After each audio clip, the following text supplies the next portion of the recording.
안녕하세요, 김영국입니다. 오늘은 나르시스트와 이런 어떤 심리 호구가 필연적으로 만날 수밖에 없다, 이 부분에 대해서 한번 충분히 이야기를 하고 이들은 어떤 인간관계를 형성하는지 알아보도록 하겠습니다. 여러분 어떻게 생각하나요? 제 생각은 그렇습니다. 나르시스트는 틀림없이 심리 호구를 만나게 되고 이들을 찾게 될 수밖에 없습니다. 심리 호구도 나르시스트를 틀림없이 찾게 될 수밖에 없고 결국은 이들을 만나게 될 수밖에 없습니다. 물론 그런 상황에서 나르시스트는 자기가 가해자가 된 줄도 모르고 이 사람을 계속 공격하고 괴롭히고 가스라이팅을 하게 될 것이며, 이 심리 호구는 자기가 어떤 호구짓을 한 줄도 모르고 계속 자기의 삶과 정신과 자기의 많은 것을 잃어가면서 엄청나게 고통을 받으면서 살아갈지도 모릅니다. 그러나 이들은 왜 필연적으로 만날 수밖에 없는가? 이 어떤 자기애적인 나르시스트의 믿음 체계는 단순합니다. 당신은 내 감정에 책임을 져야 됩니다. 너가 잘해야지 내가 행복해진다. 내가 지금 불행한 건 다 너 때문이야. 이게 어떤 철저한 자기들의 어떤 신념이에요. 그래서 이들은 나의 욕구가 가장 우선시되고 너희들의 욕구, 생각, 감정 따위는 소중하지 않아. 모든 게 나를 중심으로 만들어져야 된다. 내가 왕자다. 내가 황제다. 이게 어떤 나르시스트의 신념 체계입니다. 이들과 달리 어떤 심리적인 이 호구는 나는 당신의 감정에 책임을 집니다. 당신을 행복하게 해줘야 될 나는 책임과 의무가 있습니다. 당신이 지금 불행해진 거, 당신이 화가 난 거, 당신이 언짢아진 거, 이 모든 것은 바로 나의 잘못이고 나의 책임입니다. 잘못했습니다. 앞으로 제가 잘하겠습니다. 그래서 나의 욕구와 감정과 행복 따위는 중요하지 않고 상대방의 욕구, 감정, 행복이 중요합니다. 그래서 이런 나르시스트를 쉽게 말하면 시중을 받는 자라고 합니다. 모든 사람의 시중을 내가 받는 왕이 되는 것이고, 이런 심리적인 호구는 쉽게 말하면 시중을 드는 자, 노예와 같다. 그러니까 결국은 여러분, 이 시중을 받길 원하는 사람과 계속 시중을 드는 이 호구는 만날까요? 안 만날까요? 만날 수밖에 없습니다. 왜냐하면 이 나르시스트는 이 시중을 받는 자를 원해서 하이에나처럼 쫓아다니겠죠. 이런 어떤 심리적인 호구는 나의 시중을 완벽하게 받아줄 수 있는, 물론 이들이 원한 거는 진짜 엄마처럼, 아빠처럼, 신처럼 내가 이렇게 잘해주면 나를 엄청나게 사랑해 주겠거니, 이런 마음으로 사실은 시중을 든 거겠지만 결국은 그런 사람은 없다라는 것이죠. 그럴 때 이 나르시스트의 눈에는 확 보이는 거죠. 이 사람은 내가 마음대로 해도 되겠다. 그리고 이 사람은 내가 이렇게 시중을 들고 잘해주면 이 사람은 엄청나게 행복해질 것이고 나를 엄청나게 사랑해 줄 것이다. 이런 식으로 두 사람의 어떤 욕망은 맞아떨어지게 돼서 결국은 어느 순간 이게 인연이 되어서 필연적으로 만날 수밖에 없다라는 것입니다. 정상적이고 평범한 사람들은 이 심리가 형성되지가 않아요. 그렇잖아요. 누가 자기는 이렇게 시중을 받겠다 했을 때 누가 시중을 제가 들겠습니다 이런 사람이 있겠어요? 그렇지 않죠.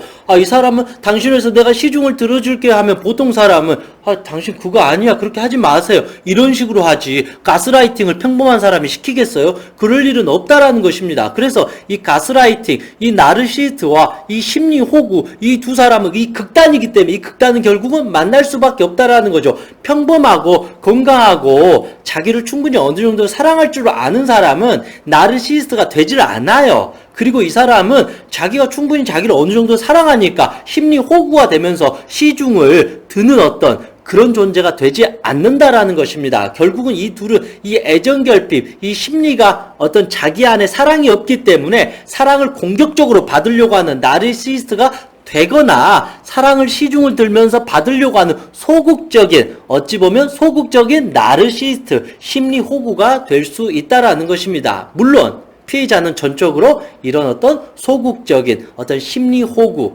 다른 사람한테 사랑을 받으려고 애쓰다가 오히려 이들이 상처를 받게 되고 엄청난 고통을 받게 되는 것입니다. 통제 수단도 있습니다. 나르시스트의 통제 수단은 뻔합니다. 분노 폭발, 위협하고 짜증내고 울어버려요. 내가 지금 우는 건 너 때문이야, 정신 차려, 이런 식으로 마치 애가 울어버리면 엄마가 미안해 이렇게 하는 것처럼 똑같은 거죠. 그래서 나르시스트는 여전히 어린 애기와도 같다. 동물과도 같다. 이기적이다. 자기밖에 모른다. 그리고 정의를 들먹여요. 아주 교묘하게 따박따박 이 사람이 잘못했던 거를 취조하듯이 이 사람을 궁지로 몰아버려요. 그러니까 내가 잘못했어요. 시중을 드는 사람은 계속 이렇게 빌겠죠. 내가 잘못했어요. 안 할게요. 이런 식으로. 그리고 못마땅한 표정으로 이렇게 봐버려요. 그러면 상대방은 엄청나게 위축을 느껴요. 폭력을 써버려요. 침묵을 해버려요. 비난을 해버려요. 비판을 해요. 잔소리를 계속 이 사람을 괴롭혀요. 거짓말을 해요. 이 사람을 정신적으로 상처를 줘버려요. 이 사람의 어떤 자존감을 약화시켜버려요. 이 사람에게 사랑을 주질 않아요. 이 사람을 아주 그냥 버릴 것 같은 이런 두려움에 빠지게 만들어버려요. 이런 식으로 노골적으로, 공격적으로, 폭력적으로 이기적인 어떤 모든 수단과 방법을 동원해서 이 사람을 조종해버린다. 가스라이팅을 시켜버린다라는 것입니다. 이게 어떤 이 나르시스의 사람을 조종하는 통제 수단이 됩니다. 이제 이와 달리 이 심리 호구, 마음이 약하고 사랑을 받기를 원했던 이들은 어떤 통제 수단을 갖느냐? 이들은 나르시스트와 좀 다르지만 이들도 통제 수단은 있어요. 그런데 좀 불쌍하고 서글프고 안타까운 통제 수단이죠. 이 어떤 나르시스트를 칭찬해줘요. 그리고 이들을 행복하게 해줘요. 그래야, 왜냐면 이 사람을 행복하게 해줘야지 나한테 화내고 욕하지 않고 나를 버리지 않을 테니까. 그리고 이들을 기쁘게 해줘요. 내 돈과 시간과 모든 걸 다 해줘요. 내가 이렇게 노예가 되어주면 이 나르시스트는 행복해지잖아요. 즐거워요. 오히려 쾌락을 느껴요. 그럼 내가 점점 바보처럼 당해주고 이렇게 허용해주고 노예처럼 굴종하게 되면 이 나르시스트는 행복해지니까 이것도 이 사람을 기쁘게 해주는 것과 같다. 하나는 내가 모든 것을 포기해버려요. 완전히 내 욕망을 다 놓아버리는 겁니다. 이렇게 해야만이 이 사람들이 기뻐해주고 자기가 뭐라도 된 것처럼, 교주가 된 것처럼 희희낙낙거리면서 신도를 마치 다스리듯이 이렇게 한다라는 것이죠. 그러면 시중을 받는 자는 점점 행복해지는 거고, 시중을 드는 자는, 시중을 받는 자가 행복해지니까 자기도 그 안에서 같이 행복을 느끼게 된다라는 것입니다. 또 하나는 이들은 계속 이 사람들에게, 이 나르시스트 이런 사람들에게 친절을 베풀어요. 칭찬을 해줘요. 그리고 유혹을 해요.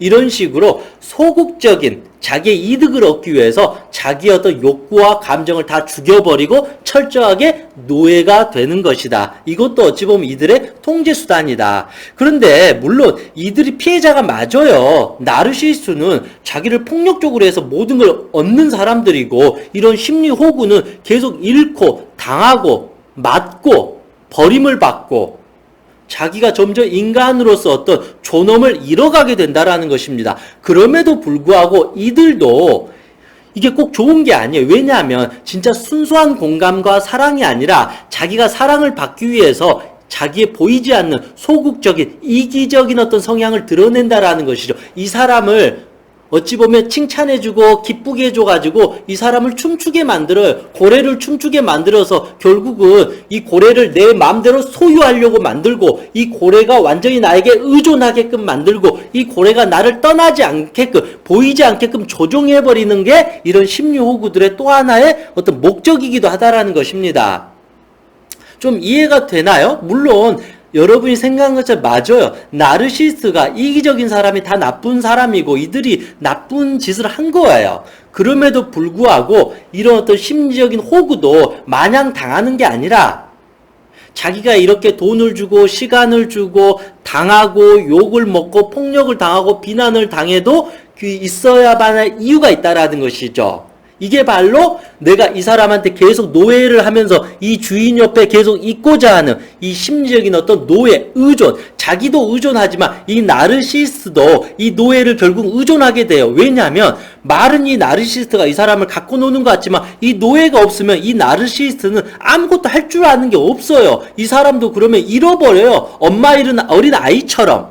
그래서 어찌 보면 이 심리적인 호구도 자기가 다 잃는 것 같지만 자기가 없어버리면 이 나르시스트는 아무것도 못하는 바보가 되어버리기 때문에 이 또한 나르시스트는 폭력적으로 이 사람을 심리 호구 길들이는 거고, 심리 호구는 폭력적이지 않고 손해를 보는 것 같기도 하지만 어찌됐든 이 나르시스트를 자기로부터 영원히 떠나지 않게끔 의존성을 만들어버리는 것도 보이지 않는 이기적인 속성이 있다. 조금 더 이게 어렵지만 좀 더 이해는 좀 되시죠? 결국은 이들 또한 이렇게 통제를 한다라는 것이죠. 자기가 원하는 데 통제가 되었을 때는 일시적으로 행복을 느끼지만 이게 나중에 되면 엄청나게 어떤 문제가 생길 수밖에 없다. 왜냐하면 사람은 바보가 아니잖아요. 내가 이렇게 누군가를 가해를 하고 폭력을 쓰고 욕을 하고 거짓말을 했으면 처음에는 속아 넘어가지만 어느 순간 이게 아니구나 깨닫잖아요. 그럼 화를 내고 욕을 하고 떠나게 되잖아요. 그랬을 때 나르시스트는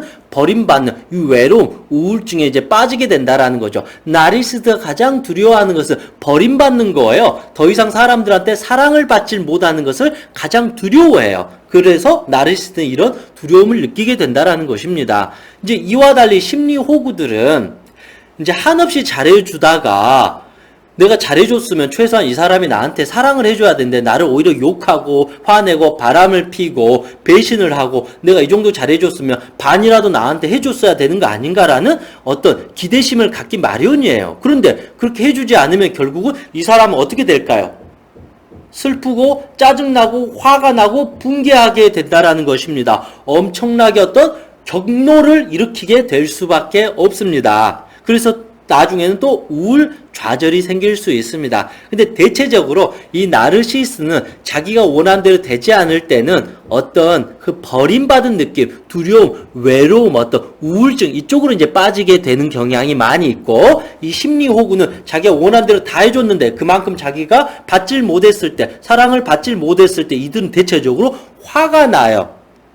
그래서 이들은 오히려 이젠 두 번 다시 내가 호구짓 하지 않을 거야. 당하지 않을 거야. 그건 아주 좋은 각성이고 깨달음인데 이젠 나도 당한 만큼 공격할 거야. 나도 이제는 내 마음대로 살 거야 하면서 자기 주변에 약한 사람들, 심리 호구들을 오히려 가스라이팅을 해버리는 가해자가 되는 확률도 아주 많다라는 것입니다. 이 상황에서 나르시스트는 그래도 사실은 반성을 못해요. 왜냐하면 이 사람은 계속 가스라이팅을 하고 남을 괴롭히고 폭력을 쓰는데 익숙해졌기 때문에 스스로 반성하고 깨달을 수가 없어요. 이들은 오히려 또 자기에게 노예가 될 수 있는 이 먹이를 찾아 헤맨 하이에나처럼 만만한 어떤 심리호구를 계속 찾아다니면서 또 물고 뜯고 피를 빨아먹으면서 산다라는 것이죠. 그래서 쉽게 나르시스트는 반성을 할 줄 몰라요. 반성이 안 돼요.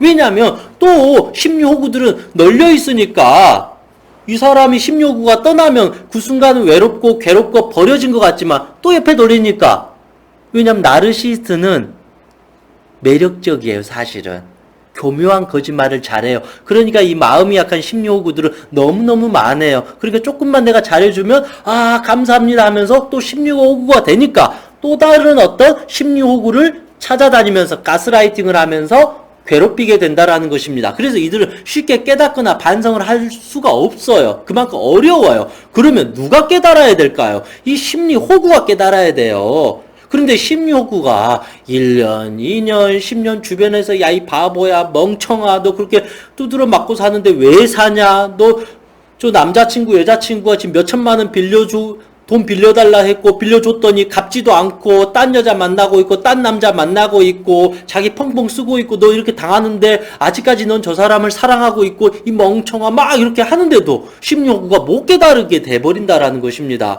그런데 이 심리호구만이 깨달아야만이 이 악연이 끊어지는데 심리호구도 계속 심리호구가 상당히 또 그래도 공감 있고 허용적이고 끝까지 사람을 믿으려고 하다 보니까 계속 멍청하게 당할 수밖에 없다라는 것입니다. 그래야만이 근데 이 심리호구가 깨달아야만이 결국은 이 악성 나르시스트로부터 벗어날 수가 있다. 이 악성 나르시스트가 먼저 깨달아가지고 여보, 당신, 여자친구나 남자친구에게, 친구에게 미안해, 내가 잘못했어, 내가 당신에게 가스라이팅을 했나봐. 그렇게 할 확률은 거의 없다. 부족하다. 그렇게 쉽게 사과할 인간이라면 그렇게 몇 년 동안 사람을 괴롭히고 학대하고 욕하고 폭력 쓰고 비난하고 그런 식으로 악한 삶을 살지 않았다. 그래서 저는 이 심리 호구가 빨리 공부하고 깨닫고 수행해서 벗어나야 되는데 생각보다 심리 호구가 그거를 모르고 계속 당하는 경우가 많이 있는 것 같습니다. 근데 요즘은 좀 세상도 많이 좋아졌고 이런 유튜브들도 있고 자기 스스로 이렇게 공부를 하면서 그리고 주변에서도 이제 말을 해주니까 좀 더 이런 심리호구가 빨리 이제 벗어나는 어떤 시간이 좀 단축되고 가고 있다 이런 생각을 해봅니다. 근데 문제는 뭐냐면 심리호구들이 자기가 마음의 상처가 엄청나게 심해지기 전에 깨닫고 벗어나면 그나마 난데 이미 너덜너덜 돈은 다 빨리고 정신도 다 빨리고 시간은 다 저 사람한테 투자해버렸고 인간관계 다 박살나버렸고 이 사람이 원하는 대로 완전히 해서 자존감은 약화되고 아무것도 못할 정도로 너무 이렇게 나약해져 버리면 그게 문제라는 것이죠.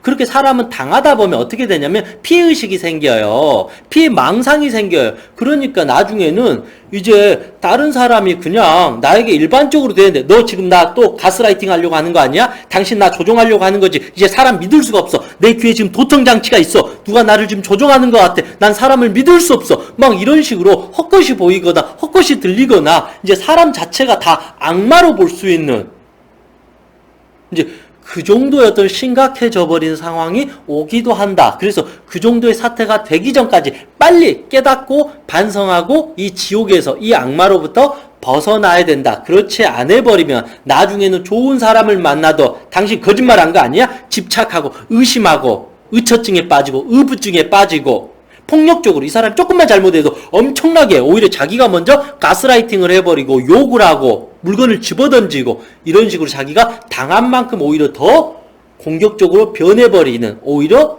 제2의 나르시스트가 될 수도 있다. 왜냐하면 거의 대부분의 나르시스트는 슬프게도 피해자예요. 어릴 때 부모한테 학대당하고 부모가 나르시스트니까 계속 심리호구가 돼서 엄마 아빠 사랑받으려고 그렇게 하다가 결국 엄마 아빠한테 사랑을 받질 못하고 악해져 버리고 독해져 버린 거예요. 그러니까 나도 이제는 참지 않아. 나도 내 마음대로 살 거야. 그러면서 약자를 함부로 짓밟아 버리는. 그래서 나르시스트는 모든 나르가 그렇게 되는 건 아닌데 대체적으로 어릴 때 충분히 사랑을 받질 못하고 오히려 학대를 받고 비난을 받고 욕을 먹고 그렇게 충분한 사랑을 받지 못했던 자존감이 약했던 사람들이 나르시스트가 되는 확률이 아주 높다. 그래서 이 나르시스트한테 당했던 이 피해자들도 결국은 제2의 나르시스트가 된다라는 것입니다.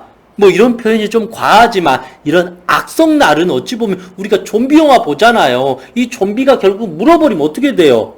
이 사람도 좀비가 돼요. 이 나르시스트는 드라큘라와 같잖아요. 그럼 드라큘라가 물어버리면 그러면 이 여자도 이 남자도 드라큘라가 된다라는 것입니다. 그러면 이 사람들도 이 평범한 소중한 사람들을 또 물어버려서 계속 이렇게 전파를 하는 것처럼 이 피해자가 나중에는 악성 나르시스트가 될 수도 있다라는 것입니다. 그래서 빨리 내가 이런 나르시스트를 알고 여기서 빨리 벗어나야 된다. 이 나르시스트는 자기가 깨닫고 반성해서 이 사람을 놓아주지 않는다. 주인은 노예가 죽을 때까지 계속 부려먹어요. 그러면 나는 노예가 아닙니다. 너 같은 주인은 필요 없어. 꺼져. 이런 식으로 단호하게 강하게 밀쳐내야 되는데 여전히 제가 좀 더 시중을 잘 들게요. 제가 잘해주면 당신이 저를 좋아해주지 않을까요? 나는 어릴 때 엄마 아빠한테 사랑을 받지 못해서 당신을 아빠처럼 생각합니다. 당신을 엄마처럼 생각합니다. 당신은 나의 교주입니다. 당신이 원하는 거 제가 다 들어줄 테니까 저를 버리지 마세요. 이런 식으로 계속 하게 돼버리면 내 영혼마저 나중에 방향을 다 잃어버리게 된다라는 것입니다. 너무나도 슬픈 이야기라는 것입니다. 그래서 결국은 가해자가 또 피해자를 만들고 이 피해자는 또 나중에는 화가 나고 이 분노에 휩싸이게 되면서 주변의 소중한 사람한테 오히려 가해자가 되어버린 이런 삶의 악순환이 될 수밖에 없다. 그래서 필연적으로 이런 나르시스트와 이 심리호구는 결국은 만나게 되어 있어요. 물론 지금 당장은 이 나르시스트가 아주 나쁜 짓을 하는 거고 이 심리호구는 철저하게 당하는 불쌍한 사람이라는 것입니다. 그럼에도 불구하고 이 둘의 속성은 똑같아요. 왜냐하면 둘 다가 부모로부터 이 세상으로부터 이 사랑으로부터 소소한 사랑을 받질 못했다라는 거죠. 둘 다 결국은 마음의 무의식은 둘이 똑같아요. 그러니까 만나게 되어 가고 있는 거죠. 그럼에도 불구하고 선한 양심을 가진 사람은 자기가 피해자임에도 불구하고 약자를 괴롭히는 가해자가 되지 않는다. 그게 대부분이 갖고 있는 마음인데 이 중에서 10%든 20%든 누군가는 가해자가 되면서 주변 사람들을 괴롭힐 수 있다라는 것입니다. 그래서 결국은 이 악성 나르시스트와 이런 어떤 심리 호구의 무의식의 뿌리는 같다. 결국은 만나게 된다. 그리고 나중에는 똑같은 사람이 될 수도 있다. 저는 이런 슬픈 그림을 제가 여러분들에게 말해주고 싶다라는 것입니다. 그러기 위해서는 기본적으로 자기 자신을 이제는 온전히 사랑할 줄 알아야 되는 것입니다. 이런 나르시스도 결국은 나를 온전히 사랑을 못 받고 내가 껍데기가 돼버리니까 나를 완벽하게 채워줄 수 있는 이 심리호구를 찾았던 것입니다. 이 심리호구도 내가 어린 시절 충분히 사랑을 받질 못하니까 내가 누군가한테 사랑을 주면서 저 사랑을 받으려고 했던 이런 어떤 잘못된 방법을 썼기 때문에 이제는 저 사람을 내 아버지처럼 여기고 어머니처럼 여기고 영혼의 동반자처럼 여기고 나를 완벽하게 이끌어줄 스승처럼 교주처럼 여기지 말고 내가 내 자신을 온전히 사랑해주고 내가 나에게 아빠가 되어주고 엄마가 되어주고 나에게 친구가 되어주고 내가 나에게 신과 같은 소중한 존재가 되어준다 그러면 두 번 다시 내가 누군가에게 이렇게 시중을 드는 자로서 삶을 살 필요도 없다. 인간은 이 하늘 아래 동등한 존재입니다. 그렇잖아요. 내가 시중을 받는 자도 잘못된 거고 시중을 드는 자도 잘못된 거예요. 그거는 어차피 악연이에요. 그런 관계를 형성하면 안 된다라는 것입니다. 그래서 이제는 내가 너무 심각하게 이 사람을 통제하고 소유하고 내 마음대로 했다 그러면 이 사람은 정말 무릎 꿇고 회개하고 참회하고 두 번 다시 그런 악한 짓을 하면 안 된다라는 것입니다. 그러면 누군가한테 악한 짓을 하면 100배, 1000배 되돌려 받게 돼요. 이거는 필연적이에요. 그리고 이 심리 호구라는 저 사람들이 바보가 아니에요. 이 사람도 사람이기 때문에 지렁이도 밟으면 꿈틀거려요. 1년, 2년 밟고 당하다 보면 이 사람도 화가 나가지고 이 손에 칼이 쥐어졌을지 몽둥이가 쥐어졌을지 몰라요. 당신이 이 악성 나르시의 삶을 파괴해버릴 수도 있다는 것입니다. 그래서 내가 누군가에게 나쁜 짓을 하면 그만큼 무조건 당하게 되고 되돌려 받기 마련이다. 그래서 두 번 다시 누군가의 눈에 마음에 피눈물을 흘리게 되는 그런 어떤 드라큘라와 같은 삶을 살면 안 된다. 저는 이런 말씀을 드리고 싶고 이런 심리 호구 입장에서는 두 번 다시 그렇게 자기 자신을 파괴시킬 정도로 시중을 들지 마라. 당신은 노예가 아니다. 그렇게 악성 나르한테 그렇게 돈이고 몸이고 마음이고 시간이고 돈이고 이 모든 것을 갖다 바칠 시간에 돈에 그거를 나한테 10분의 1만 해도 내 어떤 영혼이 엄청나게 성장할 것이고 내 자존감이 올라갈 거고 자신감이 생길 거고 행복해질 걸. 그러면 내가 누군가한테 시중을 들지 않더라도 그 사람은 나를 매력적으로 여기고 나를 사랑해주고 나를 존중해 줄 것이고 나를 동등한 파트너로서 친구로서 영혼의 동반자로서 여겨줄 것입니다. 그러면 서로 악연을 맺지 않으면서 좋은 인연을 맺을 수 있다. 저는 그렇게 생각을 해봅니다. 물론 이 강의를 나르시스트들이 대부분 듣지는 않겠죠. 대부분 약자 입장에서 피의자 입장에서 듣게 될 거예요. 그러면 이들은 바뀌기가 어렵기 때문에 이 심리호구는 최소한 공감 능력이 있어요. 최소한 남한테 나쁜 짓을 하지 않았기 때문에 벌을 안 받잖아요. 그러면 내가 빨리 깨달아서 바꿔버리면 된다라는 것입니다. 나쁜 짓을 안 했기 때문에 내가 지금 이 순간 다 통제하고 바꿀 수 있고 깨어날 수 있다. 그래서 지금 이 순간부터 내 자신을 사랑하고 내가 내 자신의 손을 잡고 일어나 버리면 두 번 다시 악성 나르와 같은 이런 사람들이 나를 만날 수도 없고 볼 수도 없고 이들이 나에게 조금이라도 이렇게 괴롭히려고 하면 담담하게 이 사람을 내쳐버릴 수 있다라는 것입니다. 단호하게 말할 수 있다라는 것입니다. 그래서 이런 악성 나르들은 이렇게 당당해져 버린 나를 쳐다도 보지 못해요. 오히려 더 저자세로 할 수밖에 없다. 그래서 두 번 다시 이제 심리호구, 시중을 받는 자의 삶을 살지 말고 내가 내 자신한테 시중을 충분히 들어줘서 내 자신이 행복하고 자존감이 높은 사람으로 만들어주는 것이 가장 중요하다. 이런 생각을 해봅니다. 결국은 이런 악성 나르든 이 심리호구든 이것의 원인은 무엇이냐면 어린 시절 상처받은 내면 아이와의 단절입니다. 충분히 부모와 세상으로부터 사랑을 받지 못해서 내면 아이가 단절이 돼버려서 내 성인 자아가 지금 고장이 나버린 거예요. 통제를 못하는 거예요. 자기 마음대로 해버린다는 것입니다. 그래서 앞으로는 이런 문제를 해결하기 위해서 이제는 어떤 상처받은 내면 아이를 치유해야 된다. 그래서 이 내면 아이 치유를 어떻게 해야 될지 한번 나중에 한번 다뤄보도록 하겠습니다. 이상 행복최면사 청명이었습니다. 수고하셨습니다.